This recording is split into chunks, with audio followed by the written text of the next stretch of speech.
broadcasting from the Unshackled studios in Melbourne. This is WilmsFront, brought to you by the Unshackled.net. Now here's Tim Wilms.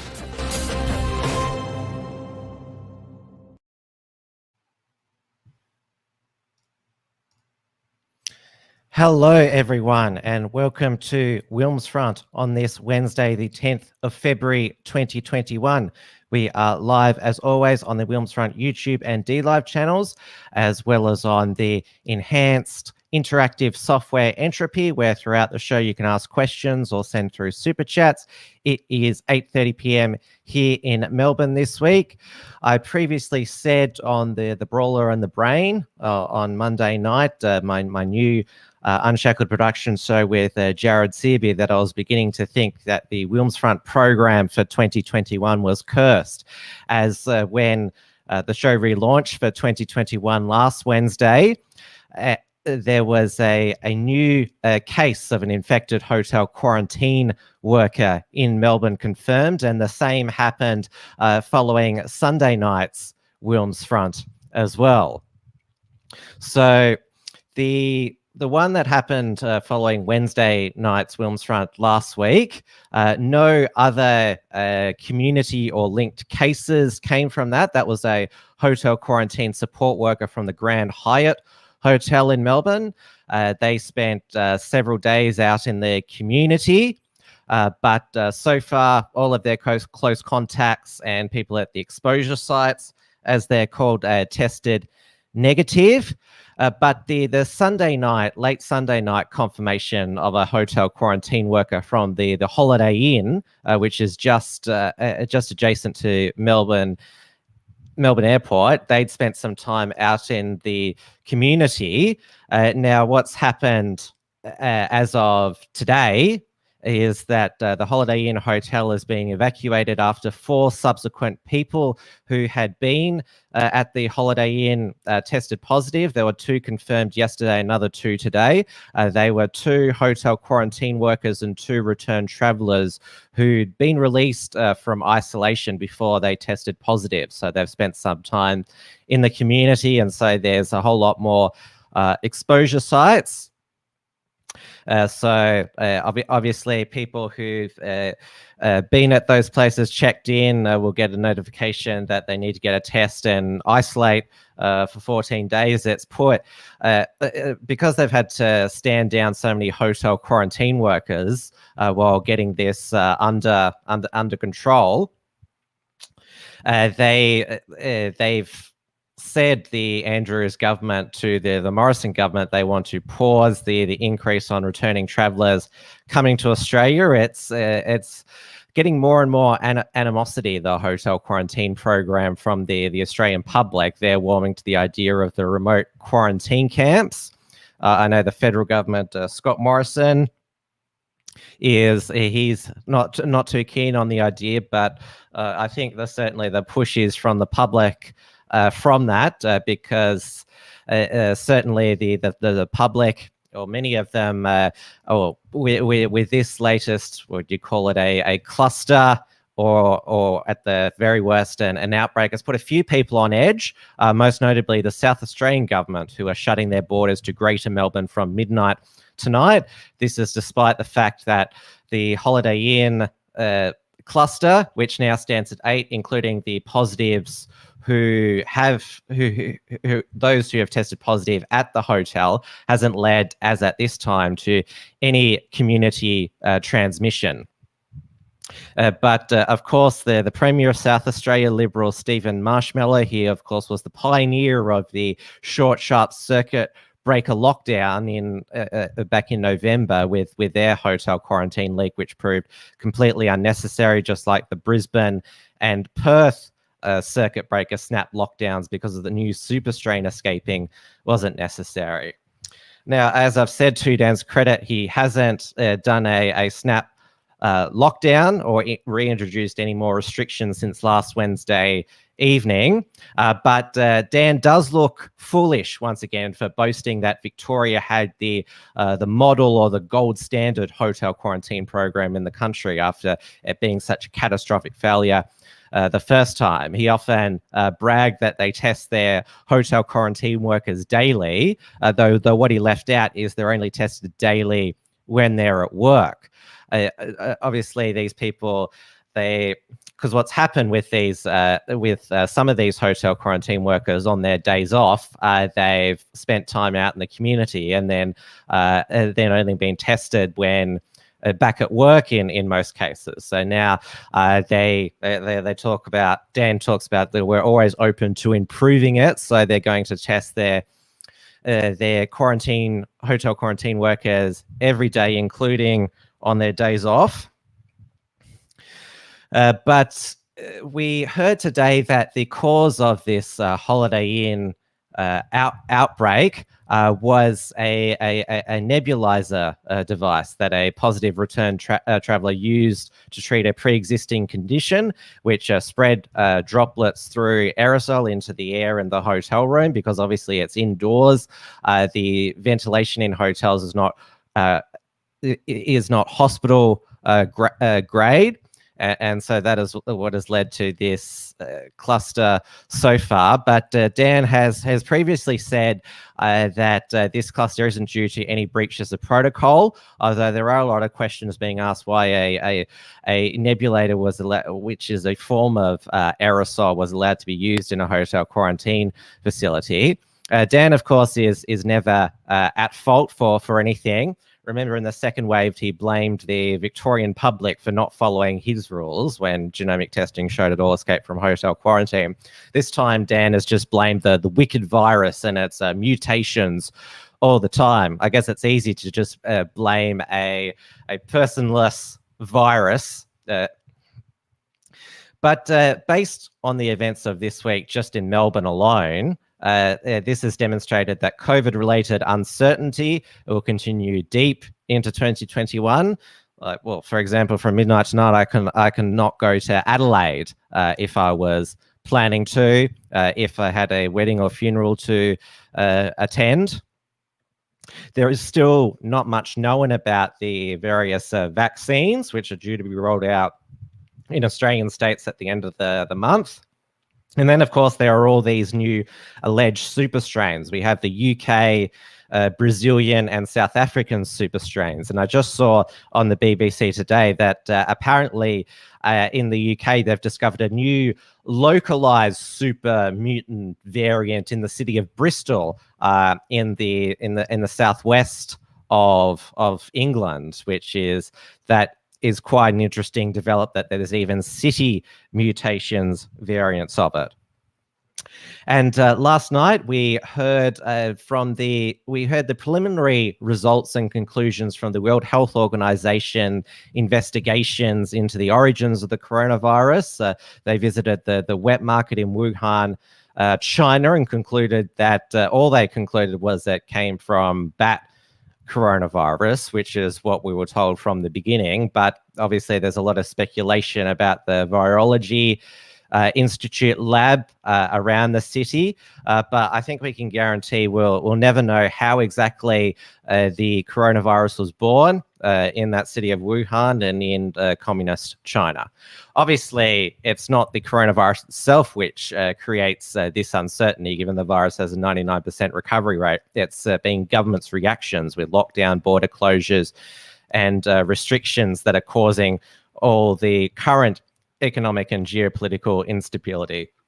And of course, in 2021 internationally, with Joe Biden, now the current president of the United States, the globalists are reestablishing their control over the agenda when it comes to you would say things such as the coronavirus response, and they're attempting to bring in what you could call a new establishment order. The purge and persecution of Donald Trump and his supporters continues with Trump's second impeachment trial beginning in the United States Senate today. The Senate decided that it was constitutional to try. Well, Trump is now a private citizen. He is no longer president. It was constitutional to try Trump in the Senate for high crimes and misdemeanors, inciting the insurrection, as they call it, on January 6th, the storming of the Capitol. and persecution of Trump supporters. News on that. Parler, the free speech social media platform, is still down, even though Dan Bongino, who's a shareholder in Parler, claimed it would be back up by Monday. Last week, we had the CEO of Parler step down, and so that is a massive, you would say, blow to the future of the platform. But of course, there's still excellent free speech social media platforms such as Telegram, Gab, and also for videos, BitChute, although it doesn't have live streaming capabilities yet. Otherwise, I'd be streaming tonight's episode from here. Now I'll turn to tonight's featured interview, which was pre-recorded this morning. It goes for an hour, and like my Sunday night pre-record with John Ruddock, I'll be back live at the end of the show to wrap things up, and also my reminders about what's coming up later in the week.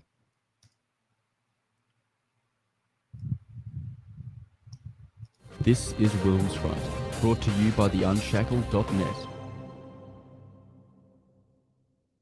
John Adams, he hasn't taken a break over summer. He's been busy analysing the economic and geopolitical shakeups of 2021.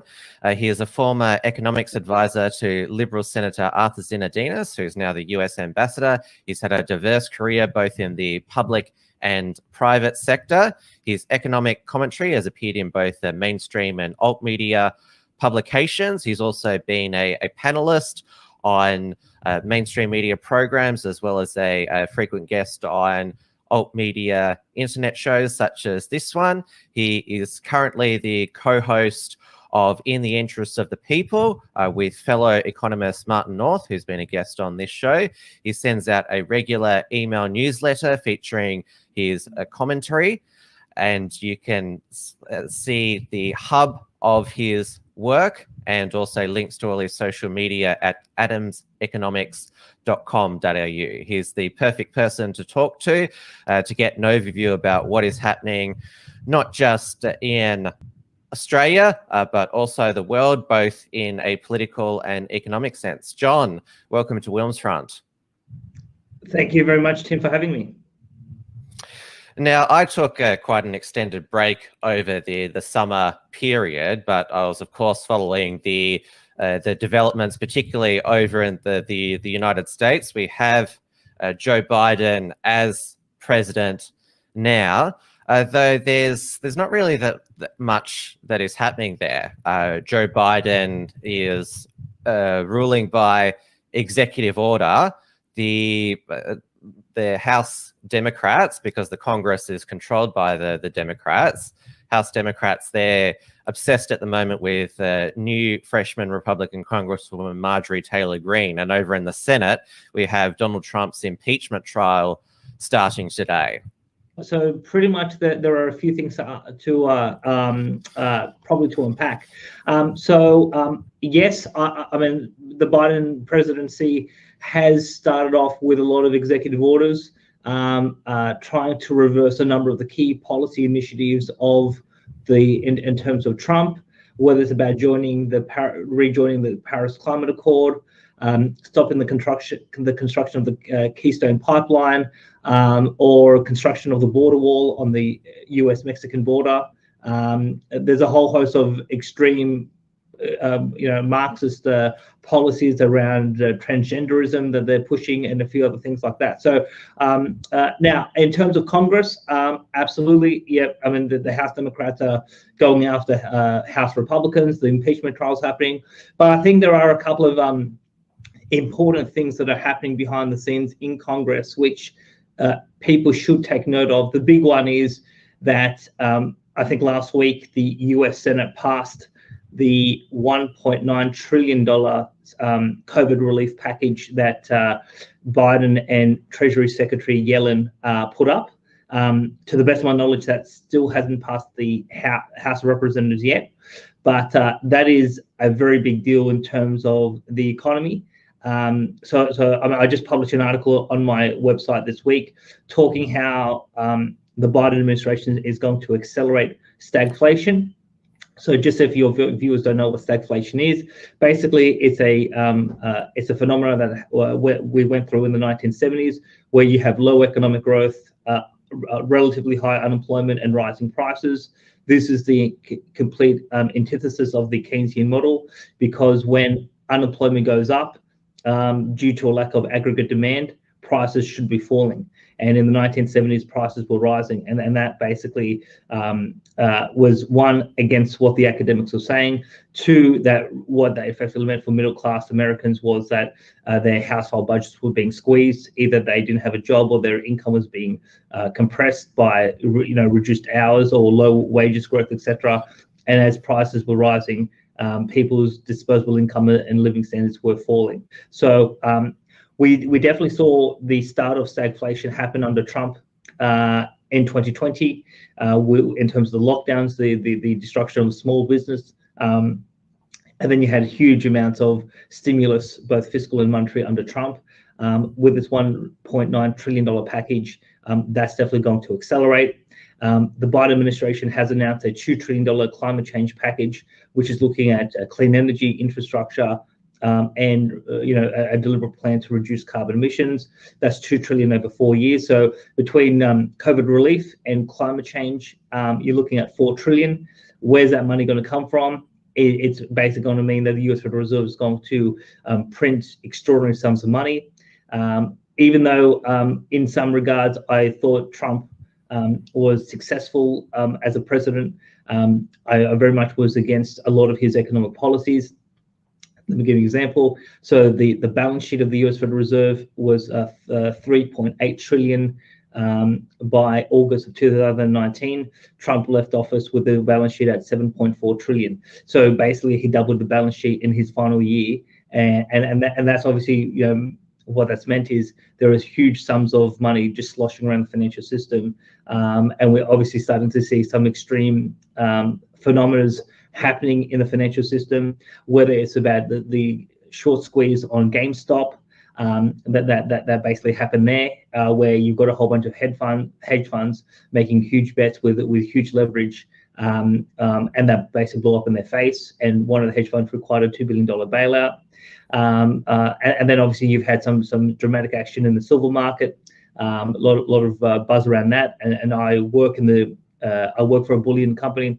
And so I've been heavily involved in analysing the gold and silver market, and in terms of helping Australians acquire in terms of physical gold and physical silver. So there's definitely a number of big things happening in the financial system, and I think with this accelerated stagflation that we're going to be seeing in terms of going forward, it's going to mean that not only middle-class Americans are going to be squeezed financially. I think that that phenomenon is going to be taking place in Australia as well.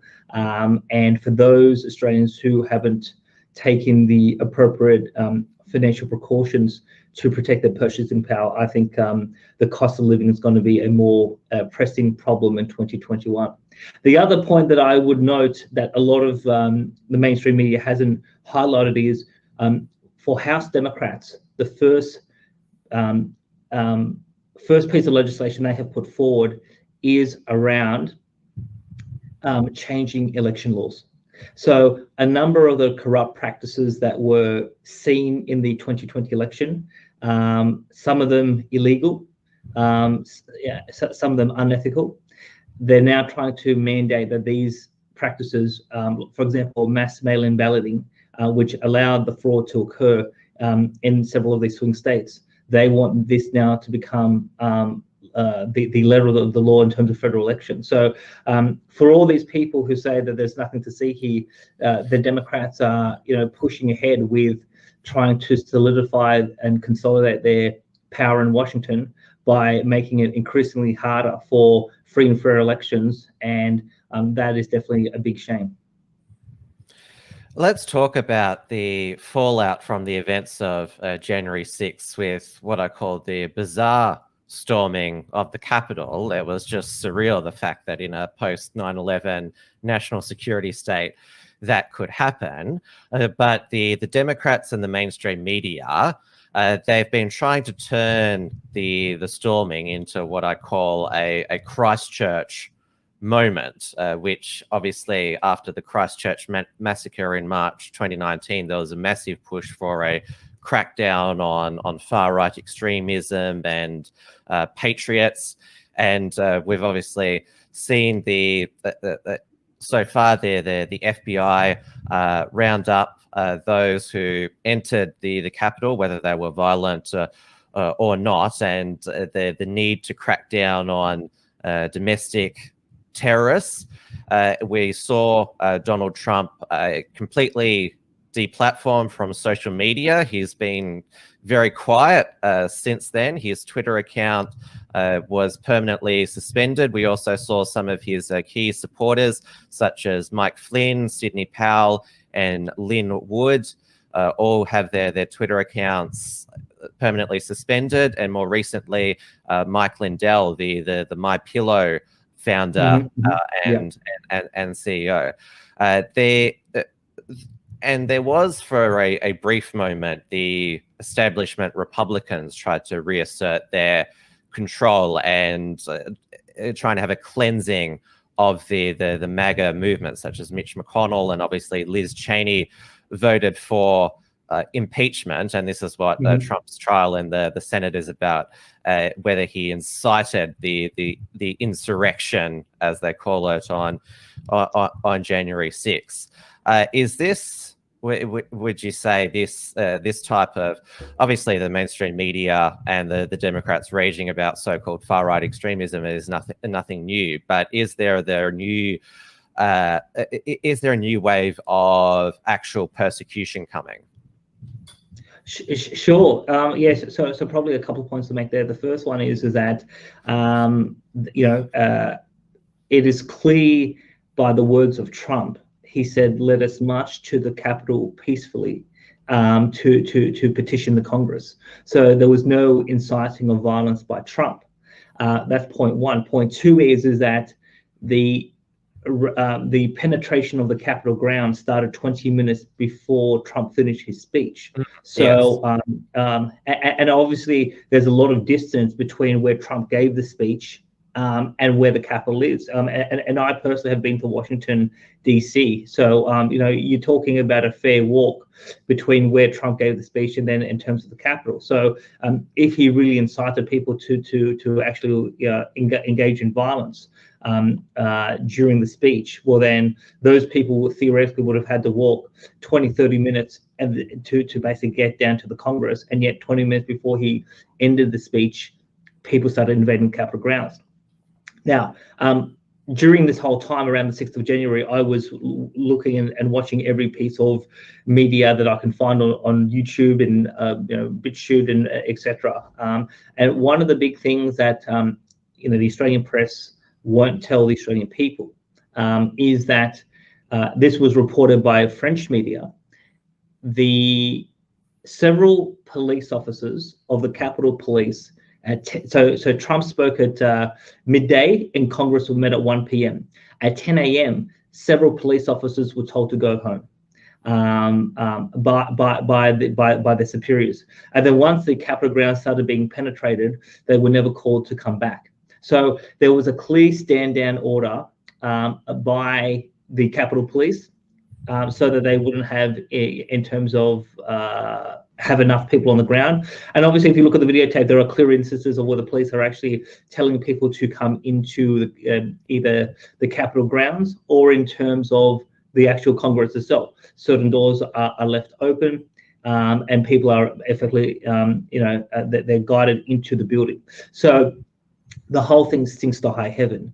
Now, I don't watch a lot of Australian TV anymore. I think most of it's fake. Most of it's contrived.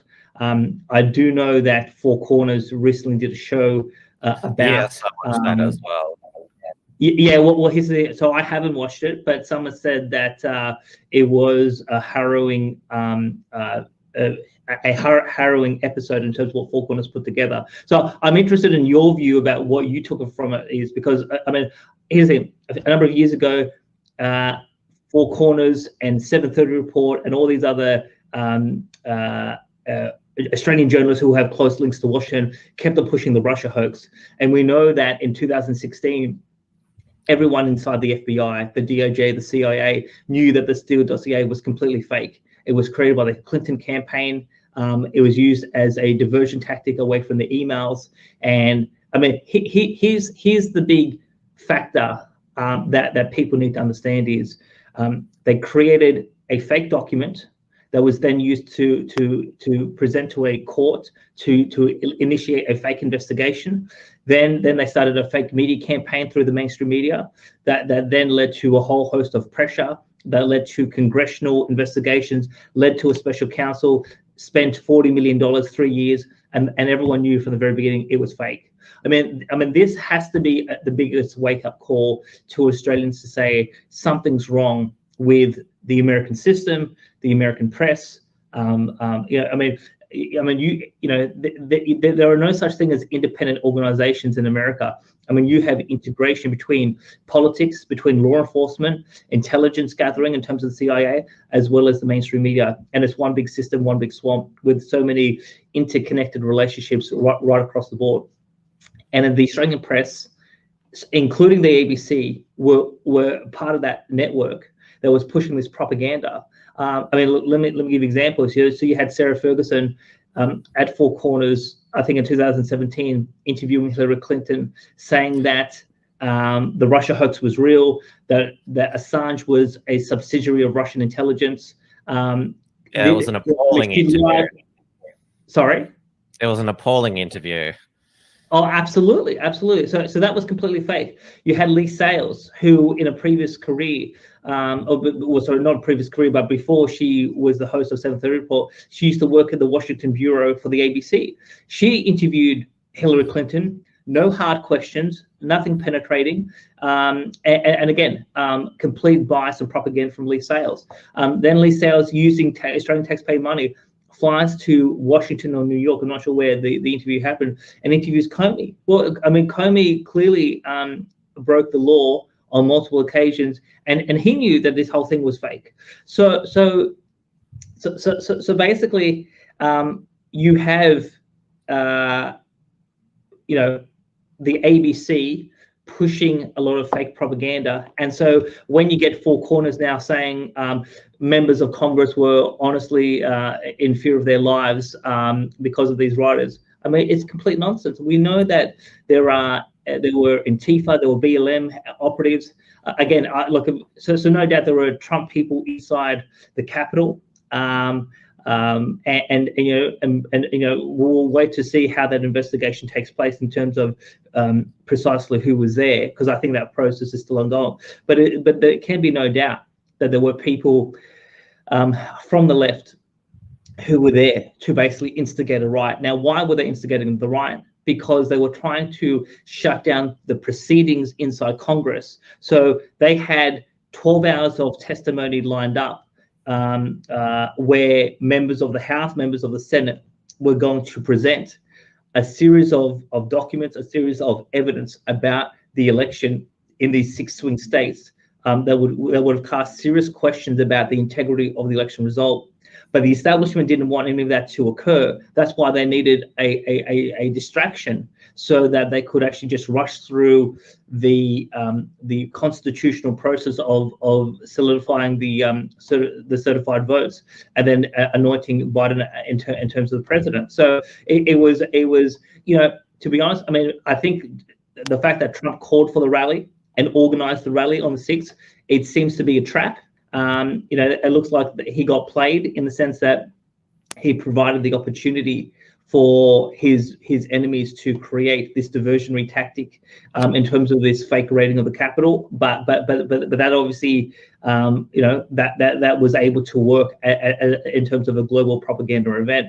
And the fact that the Australian Prime Minister came out and criticised Trump and criticized Trump supporters for this, again, appalling. And there are big questions about what does Morrison know? I have some contacts who say Morrison behind the scenes is fully aware that the US election was rigged, but obviously as a sovereign power. He's going to just let the Americans deal with whatever they're going to deal with, and we just have to accept that we have the Biden administration. So now, when it comes to the persecution of patriots or people who are more conservative, that process is definitely underway. Not just in the United States. I mean, there are things happening in the UK, and even in terms of Australia, there is a current inquiry, in terms of the Parliamentary Joint Committee on Intelligence and Security, where they're looking at extremist movements and radicalisation in Australia. I was hoping to put in a submissions are due this Friday. One of the big things that I have an issue with in terms of this inquiry is that the law says any violence, any urging of violence, any discussion of violence against the government is completely illegal in this country, and any discussion can be, it can be subject to criminal prosecution. And obviously, if you look at the history of the American Revolution, and that was basically using violence to guarantee God-given rights, and you look at the history of England, violence is the last resort, but violence has been used throughout centuries in English history, in America, and obviously in terms of the American Revolution. Also in terms of Ballarat, in terms of the Australian experience in 1854, to basically say when the government gets out of control, violence is the last option, but it is definitely a option which has been acknowledged throughout the centuries, and yet now those rights have been completely extinguished. And those who, in terms of Australia, who are upset with the direction in terms of government, they're now being cracked down. I mean, the whole premise of this inquiry is ASIO saying there's been an explosion of people who are chatting online, white Australians, late teens, early 20s, who are anti-government, who are looking at so-called extreme websites and chatting amongst themselves. And that is attracting the attention in terms of ASIO. So now, one of the things that this inquiry won't acknowledge is that at the same time you have this increase in this people speaking more forthrightly about government. You've seen a complete collapse in trust in terms of government. There are various surveys out there that show that Australians don't trust federal politics, they don't trust the media, they don't trust a number of our key institutions which are central to in terms of a civil democratic society. And rather than actually trying to crack down on so-called patriots with more laws or more surveillance, or crack down on social media, the ability to comment on social media, I think politicians need to come to terms with, people are upset with the direction of Australia, where we're going, the quality of our political representation, and they just need to do a better job of re-establishing trust, rather than continuing the charade of a government that's managing the decline of Australia. And I should just harp on that for a second, because I just did an interview yesterday where we talked about this at length. I mean, you can go across the board in terms of statistics. So whether it's about the economy, in terms of living standards, in terms of the amount of debt households are carrying, from educational attainment standards for our students, you can look at public health outcomes. We're definitely more fatter and more unhealthier than we were, say, 20 years ago. Mental health is obviously declining. You look at narcotics use, all these sort of metrics across the board shows that things are getting worse in Australia over the last 2 decades. And that is a cause for concern. A lot of people are unhappy. A lot of people are blaming government for a number of these problems. And rather than saying that those people who are speaking out are the issue, I think the parliamentarians need to look themselves and say, well, perhaps Parliament is the issue more so than the Australian people. Let's look at the coronavirus outlook for infections and deaths attributed to COVID rise. It's worst in Europe in terms of the perpetual cycle of lockdowns, particularly in the UK. Though this is the Worldometer's website at the moment. As you can see, daily deaths have gone up, but they've started to decline, but daily cases worldwide have also declined. You could say because, well, it's coming close to spring in the Northern Hemisphere.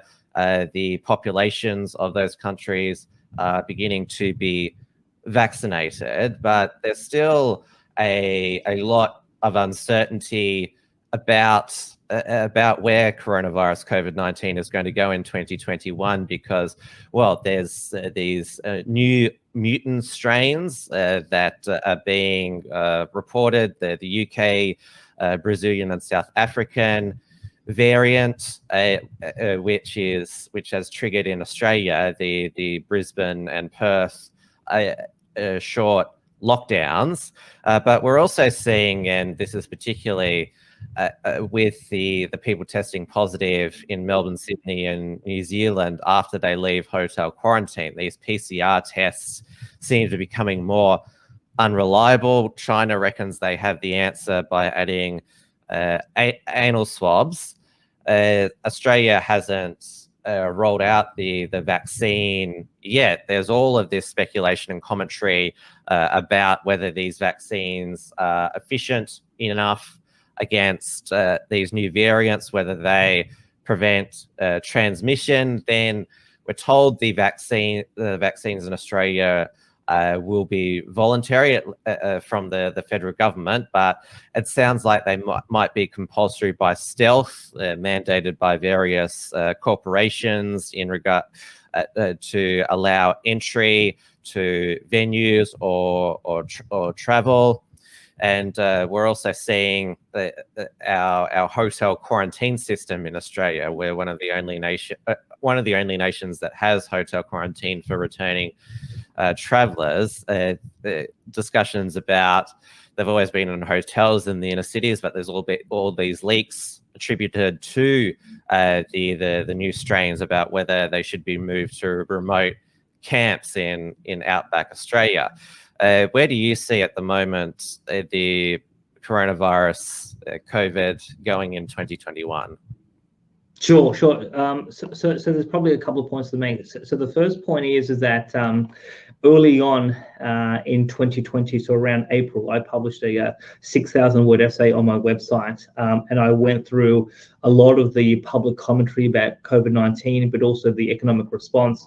And it was clear to me early on that COVID-19 was nowhere near as lethal as what we were initially told. So the Imperial College, Neil Ferguson, came out with a study saying that 40 million people worldwide would die from COVID-19 if we did nothing. The Doherty Institute went to National Cabinet and told Morrison that we would have 150,000 Australians die if we did nothing. Those models, those forecasts were completely erroneous, I would say, to the extent of, to the extent of professional negligence in terms of some of these forecasts. And our response initially was completely exaggerated because of these scaremongering forecasts.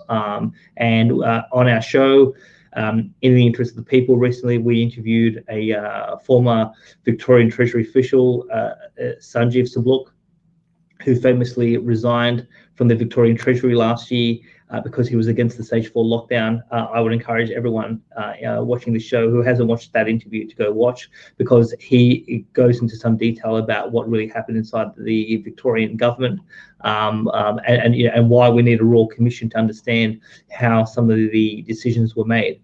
Now, coming into 2021, now one of the controversial people that Martin North and I have interviewed is a guy called Professor Ted Steele, who's an Australian molecular immunologist who has a very different theory about what COVID-19 is and where it comes from.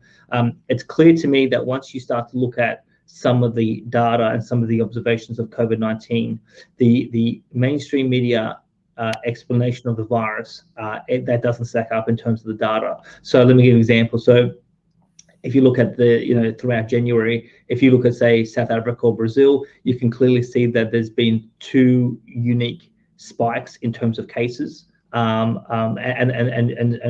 can call them like one wave, first wave, second wave throughout the northern hemisphere, say Japan, South Korea, UK, the United States, etc. You can see clear evidence that there are 3 unique waves in terms of these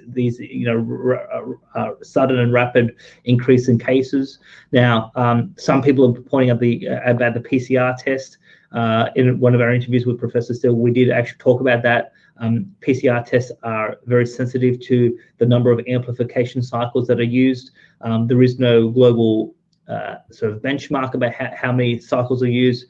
When the PCR test is used and the case count is revealed, whether it's Australia or overseas, health authorities are not particularly transparent about in terms of how many cycles they're actually using to actually test. So, some say that once you test at amplification cycles of 35 or above, you're going to get a lot of false positives. So that's why some people say you should be testing at cycles of 10 to 20, and if you can see some strong indications of virus, then you can then that's more evidence of that the patient actually has the virus. So definitely there are some issues with the measurement of COVID-19, and there are issues with the PCR tests. But when you look at the global picture, the issue of the virus coming from a wet market in Wuhan in terms of animals, or whether it was released from the virology lab in Wuhan, whether it's a leak or deliberate sort of a deliberate release. The data of how you get these explosions in 2 or 3 cycles or 2 or 3 waves, these explosions, they don't make sense. In one of our recent shows, we presented some evidence about how in the northern hemisphere over the last couple of months, COVID-19, these cases are exploding along a particular latitude band. So latitude and COVID-19 incidence has a high correlation, and that again, that has to be explained. So Professor Steele suggests that COVID-19 is an airborne virus. It's come from outer space. It's come through a meteor strike, and there's a whole theoretical outlook in terms of that. But the key thing that I sort of took away from, sorry, that's a new theory I haven't heard. Oh yeah, so the theory that viruses come from space through asteroids, that's been well documented since the 1970s, when a couple of British physicists did an extensive study where they sort of looked at the Spanish flu, and they were able to look at a whole host of other pandemics, and then come to a view about that. So the basic thing, lot to get into in terms of Professor Steele's work, but one of the things that I think is quite clear to me is that I think on balance of probability, and again, I'm an economist, not a scientist, but the proposition that COVID-19 is an airborne virus, I mean, I do think that there is something to that. We can clearly see that, I mean, if you look at what happened last year, generally the trend was the virus was spreading from Asia to Europe to North America, then coming through South America, Africa, and then coming through to Australia. So, there clearly is some patterns of COVID-19 exploding in late December, early January in Brazil and South Africa. And if it is an airborne virus, it could well come across and strike Australia in the early part of 2021. And then when you look at this third wave of cases exploding in North America, and then in Europe as well, if that seeps down into the southern hemisphere, we could start to see COVID-19 coming again. So some people think that this scientific analysis is completely bogus. Some people think that it's quite interesting. The reason why we decided to give airtime is that people's outlook on the virus is going to be the most critical factor for the economy in 2021. The other point is that there is a lot of people out there who think that the worst of COVID-19 is over in terms of Australia. People are out there making significant commitments around signing up new mortgages, high 6-figure mortgages in Perth, for example, or 7-figure mortgages in Sydney. My personal position is that the year 2021 is highly uncertain. People should approach the year trying to be flexible, try to be nimble, because I think there could be very sudden changes in terms of income, in terms of employment, in terms of cash flow obligations, and you want to make sure that you're in the best financial shape possible, so that if your circumstances do change quite rapidly, then you're able to adjust. You're able to adjust according to the circumstances that you are presented with. So yes, so I do think that the saga of COVID-19 will be dragging out throughout 2021, and that people should be alert to that risk, both from a health point of view, but also from a financial point of view. We had the World Health Organization last night release some interim findings from their investigations in Wuhan, China. They said that it originated from bats and got transferred to humans. That's hardly a new revelation or conclusion, but going back in time, that's when China really started to start the you could call it the trade war or trade sanctions against Australia, when we pushed for that inquiry into the origins of the coronavirus. They've obviously put tariffs on barley and other Australian products. That they've been stranding ships full of Australian coal here, and we've also seen since the coronavirus broke out all over the world, China become a lot more aggressive and assertive geopolitically. They've pretty much completed their takeover of Hong Kong. There's more ships in the South China Sea, near Taiwan as well. Their human rights abuses, or you could say they're increasing, but there's further revelations about that.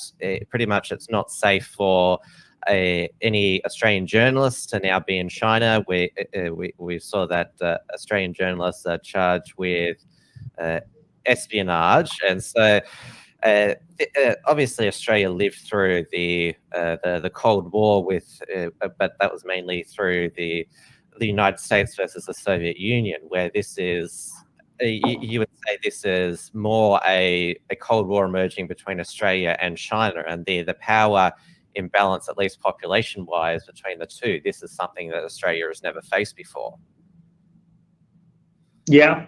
No, well, yes. So probably I want to make a couple of comments there. The first one is that in terms of the what the World Health Organization said in terms of it coming from bats.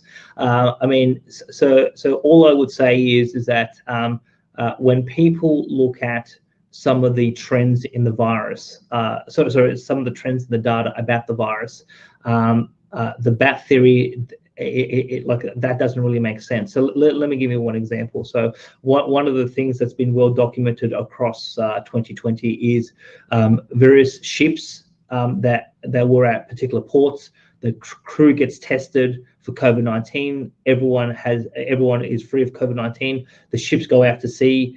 They may be at sea for several weeks. All of a sudden, the crew on the deck of the ship, and I just want to make that distinction between the crew on the deck of the ship as opposed to other crew that may be down below or in the captain's office, etc. The crew on the deck of the ship all of a sudden gets struck within a 24-hour cycle, and they start to get sick. So this has been documented in several instances, and when they come back to shore, they're all the crew are tested and they all have COVID-19. So the bat theory cannot explain how is it that ships leaving from port with no cases of COVID-19 all of a sudden get a rapid increase within 24 hours of COVID-19. So that says to me that the proposition that COVID-19 is an airborne virus, there's more to that than what some people would be willing to initially acknowledge. And there are some scientists who have closely studied the animal jump theory, and they just think that is completely bogus. But obviously, we'll let the scientific community play that debate out. Obviously, in terms of China, our strategic position, we are in, we definitely are in a lot of trouble. in terms of vis-a-vis China.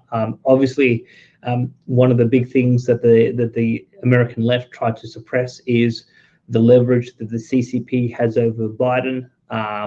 We obviously know that Hunter Biden has done some extensive deals in terms of with various entities connected to the CCP.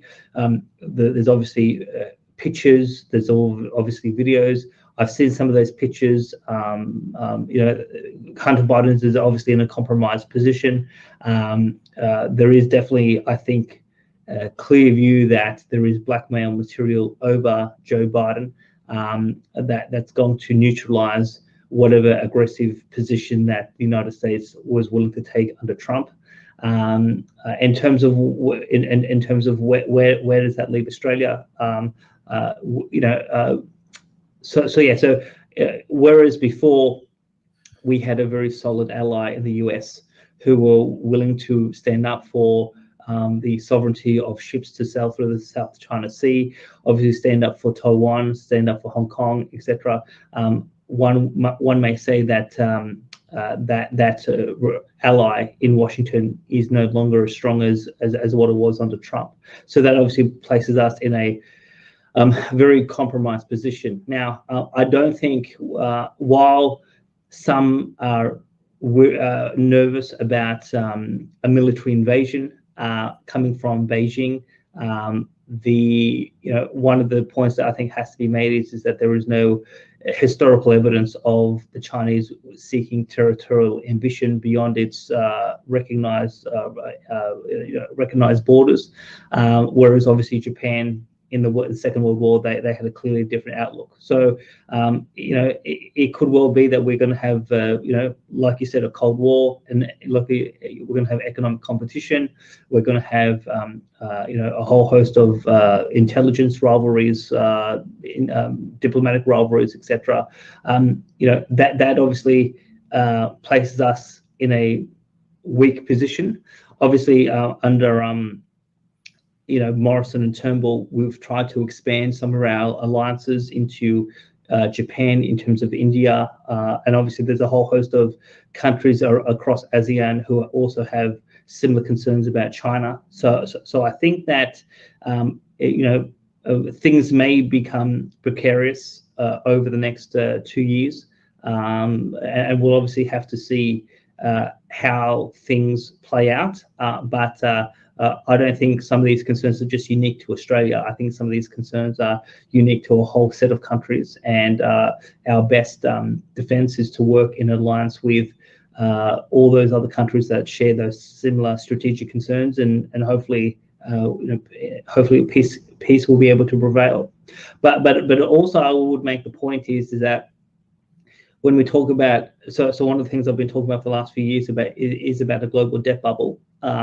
And when you look at the global debt bubble, the country that has the biggest amount of debt, both particularly around the private sector, is actually China. So the Chinese economy is in a very precarious position in terms of itself, in terms of them able to manage their economy. Their economy is clearly not in a sustainable position. It has a huge debt bubble, and if that debt bubble does come into some sort of problem, I think the CCP will have huge internal problems because the Chinese people will likely be extremely angry with their economic circumstances being sort of turned upside down. So I think China has some problems that Homer has to deal with, but I think the best thing for Australia to do is to work with our alliances across ASEAN, Japan, South Korea, and India, as well as those anti-CCP voices in the United States, and hopefully we can muddle our way through over the next few years. Let's turn to Australia's economic situation and the outlook that has been projected by our authorities. Scott Morrison and Josh Frydenberg last year said that Australia's economic comeback has begun because we're not technically in recession anymore. The Reserve Bank Governor, Philip Lowe, he also spoke up the economic recovery last week, although there's a lot of, or you could call it economic reckoning, but it's a economic confrontations that are upcoming. There's still a lot of loan, mortgage, and rent deferrals.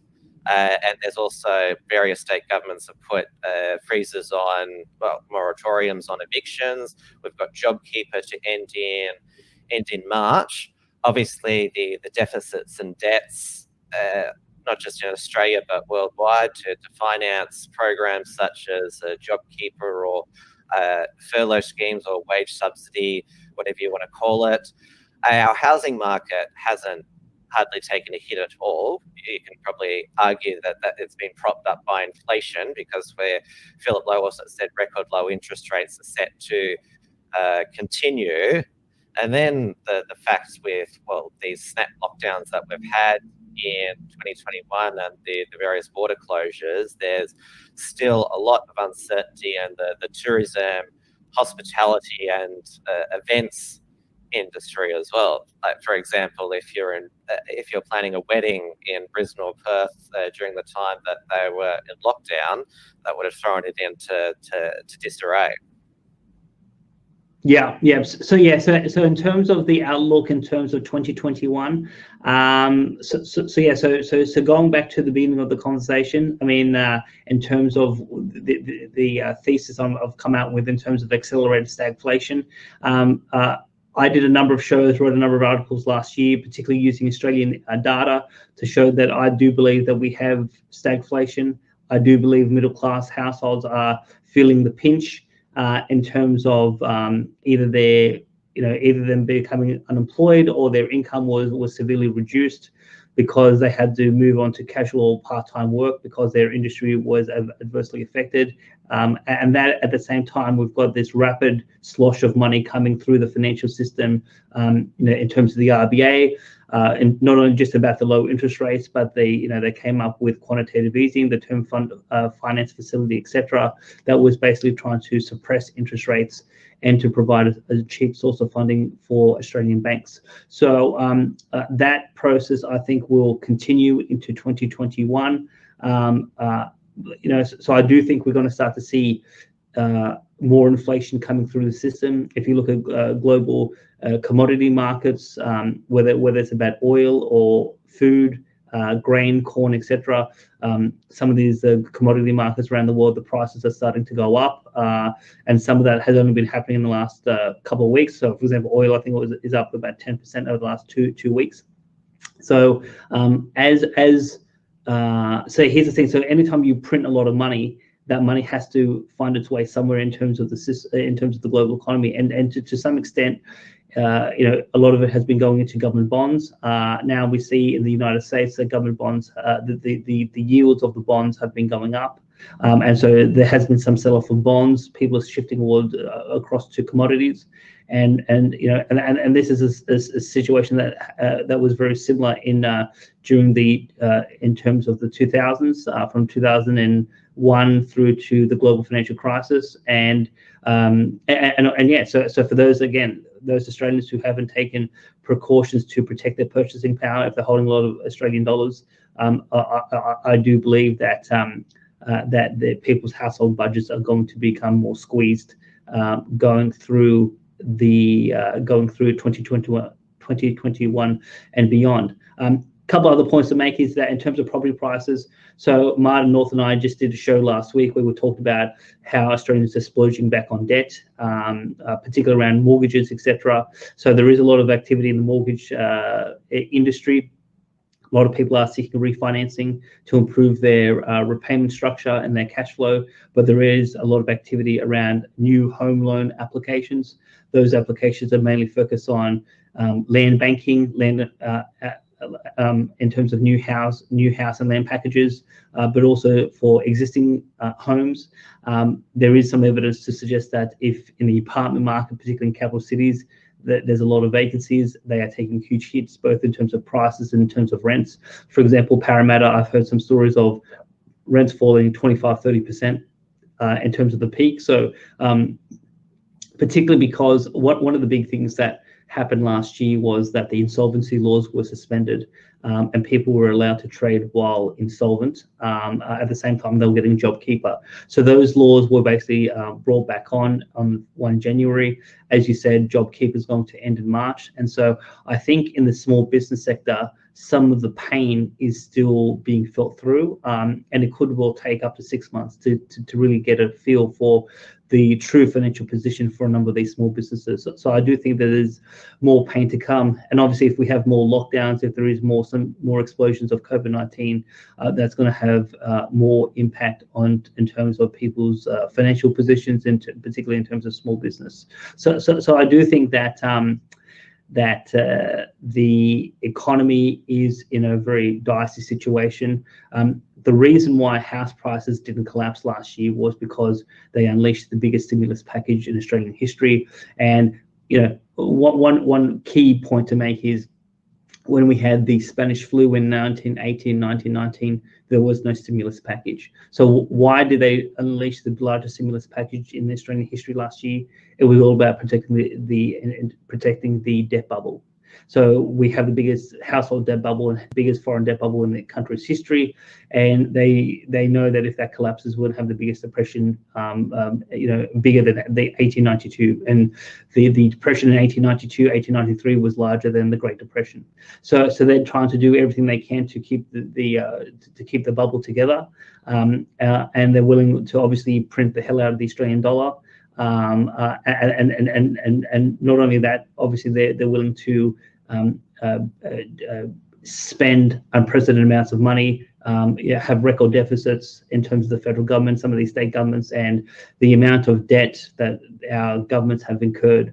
We have no way of paying this back, and we've bankrupted two generations of Australians in order to try to keep this debt bubble together. That's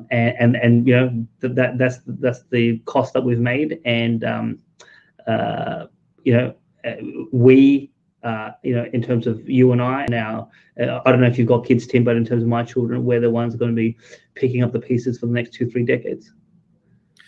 You mentioned, obviously, purchasing power is always diluted with inflation, and what we've seen, you've commented on the silver surge, but there's also obviously Bitcoin as well, which has continued to climb throughout the years, including 2020.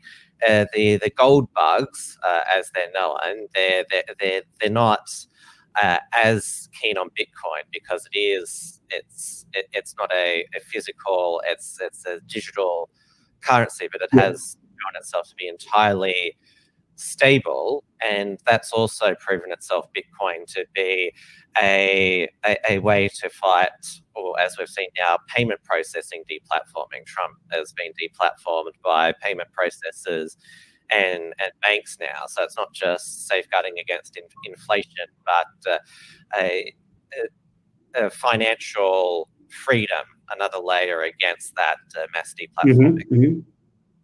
Yes. So now 2 points to make. First is that when you look at in the 1970s, what was the best vehicle to protect your purchasing power? It was actually gold and silver, and you had huge amounts of return in terms of the gold price in US dollars went from $35 in 1971 all the way up to $850 by 1980. The silver price went to, I think, from about $1.26 all the way up to $50. So gold and silver, did respond in the 1970s. If you look at what happened last year in Australian dollar terms, gold was up, I think, 13.7%. Silver was up 32%. So compared to your traditional assets of cash bonds, real estate, and shares, gold and silver did its job in 2020 in terms of Australia, in terms of the Australian dollar. The only thing that outperformed gold and silver last year was cryptocurrencies. Mainly, it was Bitcoin. I think it was up 250%. Ethereum was up about 300%. Some of the other coins were like they also performed strongly as well. I've been a big silver bug for the last 4 or 5 years, and I'm very deeply invested in the sector. In terms of cryptocurrencies, there seems to be so obviously the price is going up, and if you can buy these and obviously one of the reasons why the prices are going up is because of the amount of money being the amount of money that's being printed and pushed out by the central banks. So to the extent that you can buy and then sell some of these cryptocurrencies in time, you can protect your purchasing power. But I do think that there are a series of risks with cryptocurrencies that don't present themselves with physical gold and physical silver. And because cryptocurrencies have only been around for 10 years, it is still unclear as to what is going to really happen with some of these cryptocurrencies. So obviously, there are, I think I looked at it yesterday, the Bitcoin's up to $61,000 in Australian dollar terms, and it pushed up $10,000 per coin because Elon Musk had announced that they were pumping $1.5 billion into Bitcoin. So there are, a lot of people find cryptocurrencies exciting. Anytime an asset class is exploding in price, it generates a lot of attention. But the only thing I will say is that beyond having a basic understanding of monetary economics, I think that for those who are investing significant amounts of money into cryptocurrencies, they really need to understand cryptology. So I've said to a lot of people, you give me a Bitcoin code versus an Ethereum code versus Ripple, etc., and I just don't have the technical expertise to understand what do these coins do, how do they operate, how are they designed, what are the design risks, etc. And I think a lot of people are not doing their due diligence. I think a lot of people just listen to market commentary. There's a lot of hype, the price is going up, and people are just jumping on the bandwagon.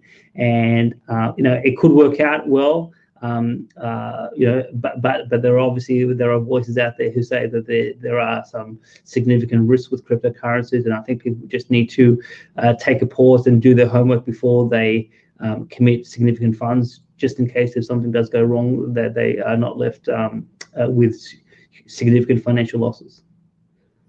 Now, we could be having a federal election at the end of 2021, though we've seen throughout this pandemic in Australia and it probably continuing into 2021, the state's pretty much running the show, and Scott Morrison, I'm coming more to the conclusion that he seems unwilling to save the Federation since, well, it now looks like the states are going to do their own vaccine rollout. It's not going to be a federal program. We've seen the state governments be rewarded at elections recently for their pro-lockdown approaches. I think it's still unpredictable where the next federal election is going to go, given that Scott Morrison's, you would say, authority over the Federation seems to be waning, and some of it of his own making. And the thing is that there definitely is some very interesting dynamics between the Prime Minister and some of the premiers. The point I will make is that Labor is in complete disarray at the federal level. I was talking to a Canberra Press Gallery journalist last week, and we had an extensive conversation for about 45 minutes. I've been told that there is a formal destabilisation campaign against Albanese. He hasn't impressed anyone, and basically people want to change. There are a number of big factors around the opposition, and one of the big things that I think people should draw out from the 2019 election. So it is true that governments typically lose elections. So if a government is not performing, people will revolt against the government and vote in the opposition. But the opposition still has to be viable. And the shortened opposition in 2019 was completely unviable, both in terms of its tax policy, but also in terms of some of its radical social agenda. Labor has an identity crisis between its traditional blue-collar, social conservative, working class stakeholder group, if I could use that term, and then in terms of some of these green progressive left supporters who come out of university, and they're trying to keep that coalition together. But I think that coalition has been fretting in terms of the seams, and there's clearly frustration inside Labor as to where they should go.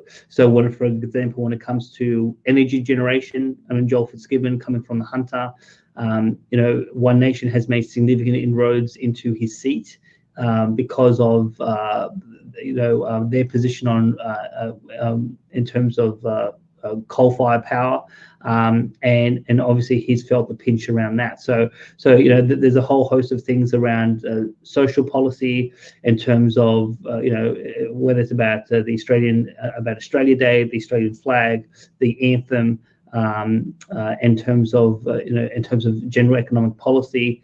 And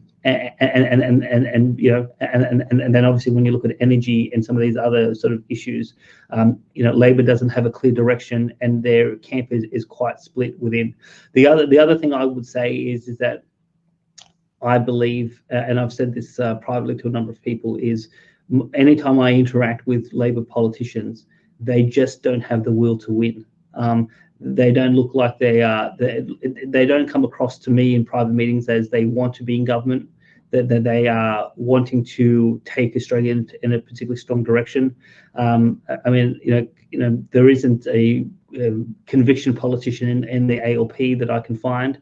A lot of these people are there because of the gravy train, $200,000 plus salaries. And a lot of people are just going along to because they're on a particularly good wicket.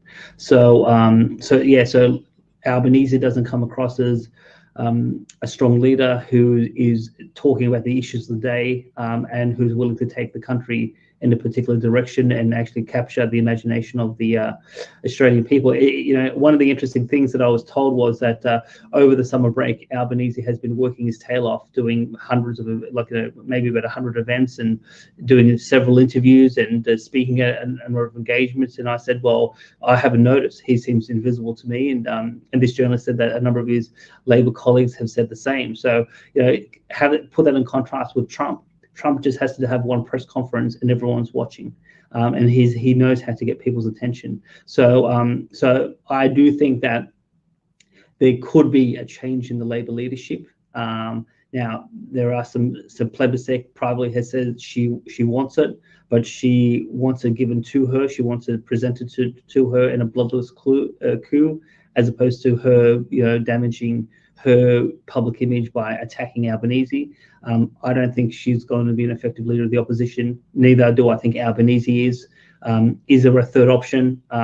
Not sure. I don't think they'll go back to Shorten, because I think he's been tried and tested, and he hasn't he hasn't generated the support among the Australian public. So I think Morrison, while there are some issues between him and some state premiers, I think versus the Labor opposition, I think he's in the box seat. And so obviously things can change if there's a dramatic economic crisis, or if there is a huge scandal, etc. That does come out.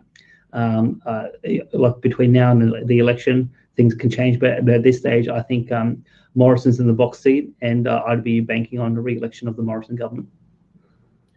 Well, John, I thoroughly appreciated you sharing your knowledge, expertise, and insights on the show, and I'll certainly be eager to hear later down the track, or who knows what's going to happen really. Some further insights and analysis from you. I encourage everyone to sign up to your newsletter at adamseconomics.com. Fantastic. Thank you very much. This is WilmsFront, brought to you by the Unshackled.net. And we're back live here in the studio. So I hope you enjoyed my discussion with John Adams. He's been a highly requested guest of the WilmsFront audience. And it was great that we were finally able to arrange a time. John can't do evening programs, which is why we pre-recorded it. That was the same with John Ruddock as well. I'd been trying to book John for quite a number of months now. So when you want to book high quality guests like John Adams and John Ruddock, the two Johns, you've got to make a compromise sometimes. So apologies you weren't able to interact with my guests in the past two shows. But from this Sunday night's WilmsFront, 8:30 p.m. Melbourne time on the WilmsFront YouTube and D Live, back to completely live shows. Coming back to WilmsFront will be Joel Jamal, who you'll remember was a regular guest on WilmsFront in the middle of 2020. Joel has since then had somewhat of a COVID induced career change due to the COVID recession and economic rollbacks. He lost his job, and so he decided that he would commit himself full time to his online media presence. And since then, he's launched a highly successful YouTube podcast, which is The Arc, with Australia One leader Ricardo Bossi. It's become so successful that Facebook has been playing tricks with Joel and Ricardo's accounts. So I'm very much looking forward to catching up with Joel this Sunday. He's extremely busy now with his own media venture. We've spoken privately, and we both said to each other, "Gee, I don't know how you make time to do all those things." So it'd be good to catch up on the last 6 months with Joel and see what he's got planned for 2021. And then next Wednesday is WilmsFront, 8:30 p.m. The regular, consistent weekly show. I'll have Damien Curry as my guest. He's the host of the Other Side podcast, which, as the name suggests, gives you the other side of the news that you won't get from the mainstream media. He himself is a former ABC radio presenter, so he's been in the belly of the beast, knows exactly how the ABC works, and I've got so many questions that I want to ask him during that time. Now, during my interview with John Adams, there was a COVID update from Dan Andrews via a Facebook post. He said it's clear that this is a hyper-infectious virus that is changing fast, and it means our response need to keep up. This includes upping our wastewater testing to once a day, allowing us to identify early risks and double down on testing when we need to. Our rapid response testing teams are investigating future testing sites now. Now, obviously, wastewater, that's the sewage. So Dan wants to test our poo every day. And I hope this means that he's not getting keen on the anal swabs as well. I mean, they're already testing our poo when it's at the sewage plant. I don't want them to get it directly from our bodies, as they are doing in communist China at the moment. So that's it for WilmsFront for this Wednesday night. I'll be back tomorrow as a panelist, as I am every Thursday now on the Dusty Bogans Thirsty Thursday, which is every Thursday, 7:30 p.m. Brisbane time, which at the moment is 8:30 p.m. Melbourne time. It's also simulcast on the Unshackled YouTube channel. There's a lot of other news in culture, sport, and business to catch up on. So I'll get to some of that with Dusty tomorrow night. And then, of course, back again with Unshackled Productions, as I said, Sunday night with Joel Jamal, and then The Brawler and the Brain, Monday nights, 8:30 p.m. Melbourne time on the Unshackled YouTube channel with myself and Jared Seavey. That show is getting a lot of people talking, let's say that. And if you follow Jared's Telegram channel, as soon as he met one of these Antifa keyboard warriors in real life, just for a chat, their Facebook page has frozen up over the past 2 days, just because Jared just wanted to have a chat with them, nothing else. And of course, every Tuesday, 7 p.m. Melbourne time on the Unshackled YouTube channel, Trad Tasman Talk.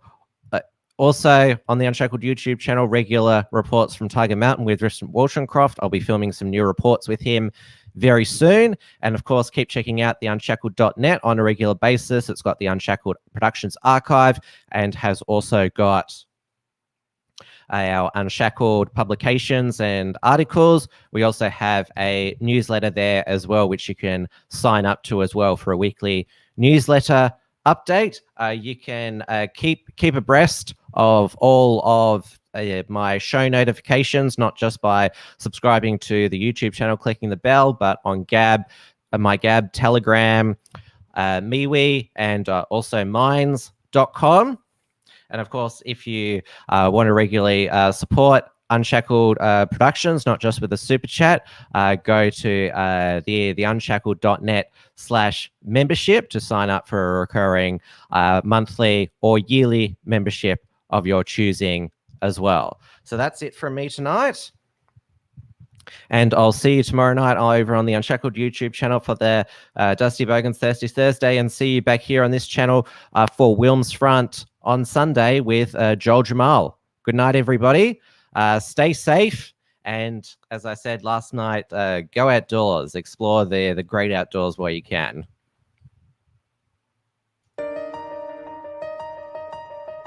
Thanks for tuning in to WilmsFront. Visit timwilms.com or Rational Rise TV to view the archive of episodes. And keep visiting the unshackled.net to view all our shows, and to keep up with the latest real news and analysis.